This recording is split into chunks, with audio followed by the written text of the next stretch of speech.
आप रील्स देखते रह गए और यहाँ गवर्नमेंट ने एक और सरकारी कंपनी को बेच दिया।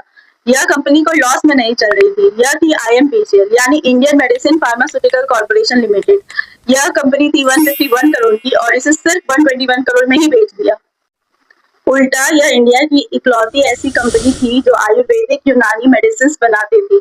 उत्तराखंड में लोकेटेड इस कंपनी के पास 1200 से भी ज्यादा मेडिसिन बनाने का लाइसेंस था और यह company government hospitals, research centres, army hospitals और यहाँ तक कि गवर्नमेंट हेल्थ स्कीम्स में भी मेडिसिन प्रोवाइड करती थी।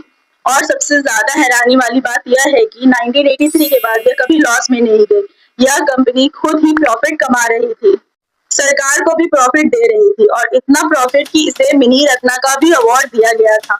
लेकिन हमारी सरकार लोगों के बारे में कहाँ सोचती है, इसीलिए उन्होंने चुपचाप इस कंपनी को दिल्ली के एक प्राइवेट फर्म को लॉस में बेच दिया। आप ही सोचो, एक कंपनी जो सस्ती दवाइयां बनाती है, इंडिया का मिडिल क्लास इंसान उसे अफोर्ड कर पाता है, कंपनी घाटे में नहीं है, प्रॉफिट में है, लेकिन फिर भी सरकार उसे बेच रही है, तो क्या लॉजिक है?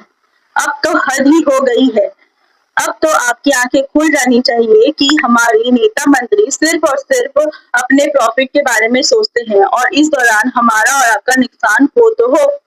और यहाँ सवाल आईएमपीसीएल का नहीं है, सवाल यह है कि जो कंपनी देश के लिए इम्पोर्टेंट थी उसे बेचा क्यों गया।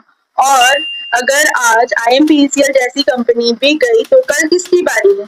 क्या सरकार सब कुछ ही प्राइवेट हाथों में दे